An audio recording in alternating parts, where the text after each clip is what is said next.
नमस्कार दोस्तों, advance class online platform पे मैं ब्रजेश कुमार करंट अफेयर्स के साथ आपका स्वागत करता हूं। दोस्तों तैयार हो जाइए करंट अफेयर्स के बेहतरीन क्वेश्चंस बेहतरीन जानकारी के साथ। आइए देखते हैं पहला क्वेश्चन। अंतरराष्ट्रीय शतरंज दिवस कब मनाया जाता है? यह मनाया जाता है दोस्तों 20 जुलाई को। याद रखिएगा 20 जुलाई को मनाया जाता है क्योंकि इस दिन क्या होता है, चेस फेडरेशन की स्थापना हुई थी। जिसको कहा जाता है the international chess federation. The international chess federation.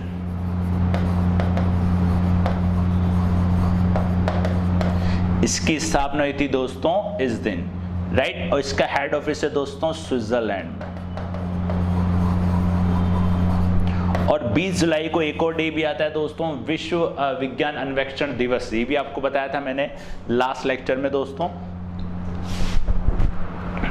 ये देख सकते हैं इंटरनेशनल चेस डे, देखिए तो इंटरनेशनल चेस डे, अंतरराष्ट्रीय शतरंज दिवस 1924 में, क्योंकि इस दिन इंटरनेशनल चेस फेडरेशन की स्थापना हुई थी। ध्यान रखिएगा दोस्तों, इस दिन इंटरनेशनल चेस फेडरेशन की स्थापना हुई थी और 2019 में ये पहली बार मनाया गया था। याद रखिएगा दोस्तों, 2019 में ये पहली बार मनाया गया था।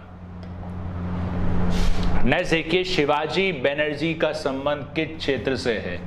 इनका संबंधित दोस्तों खेल से। ध्यान रखना दोस्तों, इनका संबंध है खेल से।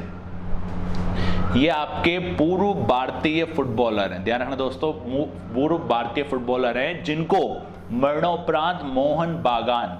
देखो दोस्तों, मोहन बागान क्या है? एक प्रकार का आपका एथलेटिक क्लब है। ध्यान रखना दोस्तों, एथलेटिक क्लब है जो क्रिकेट से संबंधित भी है, जिसके अंदर क्रिकेट भी होता है, फुटबॉल भी है, याद रखिएगा, और एक आपका एथलेटिक्स भी है, राइट। ये मोहन बागान। और ये कहां पे दोस्तों? ये है आपका कोलकाता वेस्ट बंगाल। कोलकाता वेस्ट बंगाल,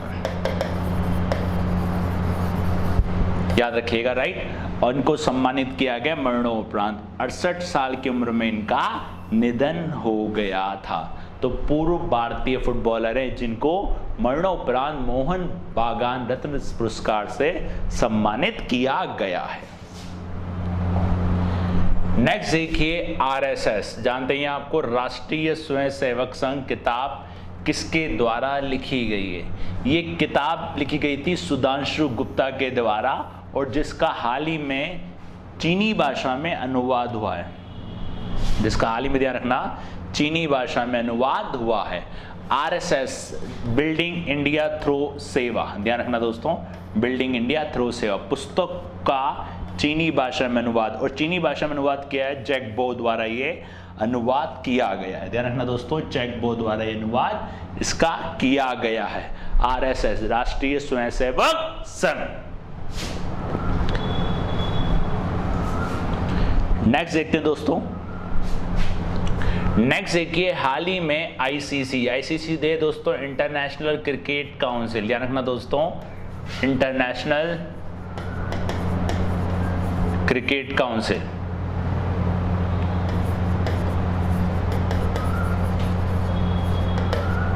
हाल ही में आईसीसी में किन नए सदस्य देशों को शामिल किया गया है? इसमें ध्यान रखना दोस्तों, मंगोलिया है, मंगोलिया, तजाकिस्तान, स्विट्जरलैंड या फिर सभी। तो ध्यान रखना, इन सभी को इसके अंदर शामिल किया गया है। मंगोलिया की राजधानी ध्यान रखना दोस्तों उलन बाटर। स्विट्जरलैंड की राजधानी दोस्तों बर्न, राइट। तजाकिस्तान की राजधानी दोस्तों दुशांबे। तीनों को शामिल किया गया आईसीसी में नए सदस्य के रूप में। ध्यान रखना, तजाकिस्तान, स्विट्जरलैंड और Mongolia. Welcome to the ICC. ध्यान रखना, वेलकम टू द आईसीसी। और ये 78वीं वर्षगांठ की जो आम बैठक, इसमें मंगोलिया, तजाकिस्तान, स्विट्जरलैंड को शामिल किया गया है। मंगोलिया इसका 22वां सदस्य है, तजाकिस्तान 23वां है, और स्विट्जरलैंड यूरोप का 35वां सदस्य है। ध्यान रखिएगा दोस्तों,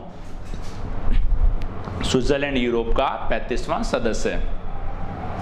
और आईसीसी में कुल 106 सदस्य हैं, 94 संयोगी सदस्य हैं, राइट। 106 कुल सदस्य ICC international cricket council, right. International cricket council, ICC के बारे में भी आपको बताया था, इसके वर्ल्ड कप कहाँ होने वाले और कितने टीमों को, कितनी टीमों तक इसमें पार्टिसिपेट करेंगी, राइट। नेक्स्ट देखिए, किस बैंक द्वारा फेडी एआई वर्चुअल असिस्टेंट लॉन्च किया गया है? ये है दोस्तों आपका फेडरल बैंक, ये है फेडरल बैंक, याद रखिएगा दोस्तों। इसका जो हेडक्वार्टर है वो है केरल में। और हाल ही में अगर आपने लेक्चर्स देखते हो तो इसके नए बनाए गए श्याम श्रीनिवासन, नए एमडी और सीईओ इसके श्याम श्रीनिवासन,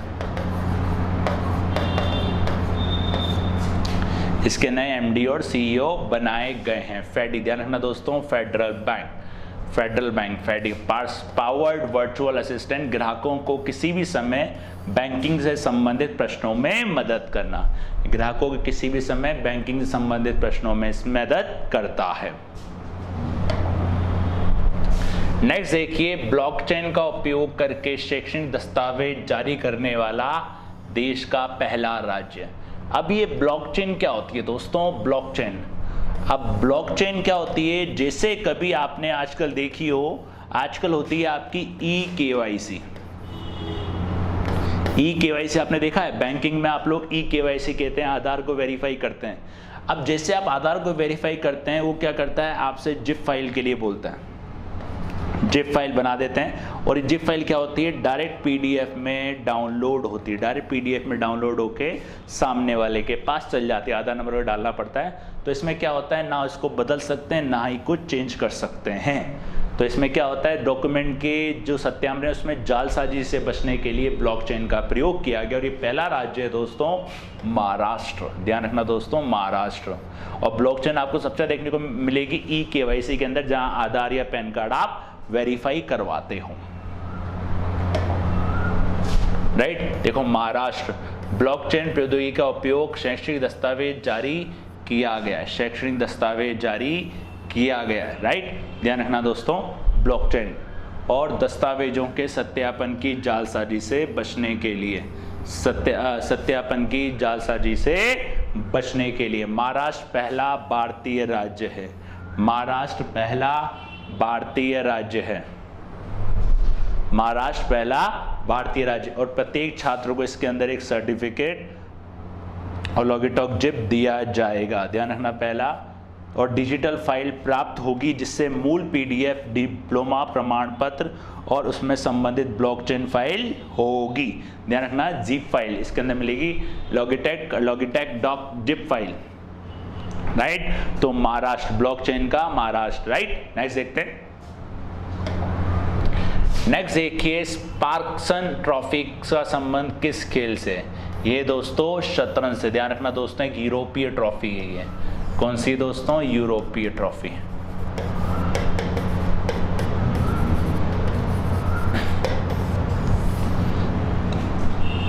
एक है आपकी यूरोपीय ट्रॉफी, ध्यान रखना, शतरंज, शतरंज। विश्वनाथ आनंद द्वारा स्पार्क्सन ट्रॉफी जीती गई है और व्लादिमीर क्रेमनिक को हराकर, इन्होंने जीती है, व्लादिमीर क्रेमनिक को हराकर ये ट्रॉफी जीती है। नेक्स्ट देखिए दोस्तों, किस राज्य ने बालिका पंचायत चुनाव का आयोजन किया है? देखो दोस्तों, ये जो राज्य है इसने शुरू किया है, ये आपको याद एक सीरियल आता था बालिका वधू, बालिका वधू से प्रेरित होकर इसने चुनाव का आयोजन किया है। और ये है राज्य दोस्तों गुजरात, गुजरात के एक जिला है कच्छ, कच्छ। अब दोस्तों कच्छ आप सोचो, आप लास्ट टाइम भी आपके फेमस हुआ था, एनटीपीसी का सोलर पार्क बन रहा है कच्छ में, और कच्छ का एक गांव है कुनरिया, कुनरिया, वहां पर ये बालिका पंचायत के चुनाव हुए थे, ध्यान रखना दोस्तों। गुजरात, कच्छ जिले के कुनरिया गांव में बालिका पंचायत का आयोजन किया गया था। एक सीरियल था बालिका वधू, से ये प्रेरित होकर बालिका पंचायत का पहला चुनाव, जिसमें 10 से 21 वर्ष की आयु युवा महिलाओं ने चुनाव लड़ा। और ध्यान रखना दोस्तों, ये पंचायत गांव में किशोरियों और महिलाओं से संबंधित मुद्दे उठाएगी, ध्यान रखना। ये पंचायत गांव में किशोरियों और महिलाओं से संबंधित मुद्दे उठाएगी। तो गुजरात, राइट। तो ध्यान रखना, पहला बालिका पंचायत चुनाव आयोजन का कहां हुआ? गुजरात के तहत। ये कहां हुआ दोस्तों? गुजरात में, राइट। नेक्स्ट देखते हैं दोस्तों।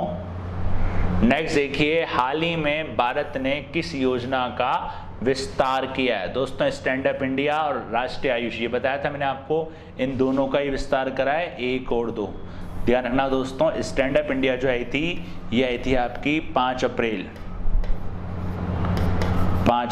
2016 को। ध्यान रखना दोस्तों, अब इसको आगे बढ़ा दिया गया है 2025 तक। स्टैंड अप इंडिया महिलाओं, उद्यमिता महिलाओं को आगे बढ़ाने के लिए, महिलाओं को बढ़ाने के लिए स्टैंड अप इंडिया शुरू हुई थी 5 अप्रैल 2016 और 2025 तक इसको बढ़ा दिया गया है। इसका उद्देश्य अनुसूचित जाति और जनजाति महिलाओं उधारकर्ताओं को उद्यमशीलता को बढ़ावा देना। इसमें महिलाओं को 10 लाख से 1 करोड़ तक, 10 लाख से 1 करोड़ तक इसके तहत ऋण दिया जाएगा, या रखना, इसके अंदर ऋण दिया जाएगा। नेक्स्ट देखिए दोस्तों, आईओसी। आईओसी ध्यान रखना, Indian oil corporation. Indian oil corporation, याद रखिएगा दोस्तों, इसका हेडक्वार्टर है मुंबई में। आईओसी द्वारा किस राज्य में पहला ग्रीन हाइड्रोजन संयंत्र स्थापित किया जाएगा? ये स्थापित होगा दोस्तों आपका उत्तर प्रदेश में। ध्यान रखना दोस्तों, ये होगा आपका उत्तर प्रदेश में। उत्तर प्रदेश में स्थापित किया जाएगा।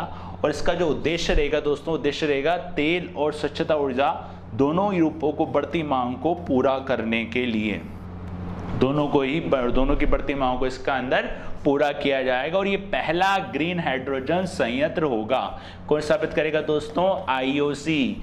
आईओसी ध्यान रखना दोस्तों, क्या आएगा? आपकी महारत्न कंपनी है। महारत्न कंपनी पहले भी आपको बताया गया था, और ये पूर्ण रूप से केंद्र सरकार की कंपनी है। ध्यान रखना, पूर्ण रूप से केंद्र सरकार की कंपनी है IOC, Indian oil corporation, right. ये थे 10 क्वेश्चन आपके 10 बेहतरीन जानकारी के साथ। मिलते हैं नेक्स्ट क्लास में नेक्स्ट क्वेश्चन के साथ। तब तक के लिए धन्यवाद।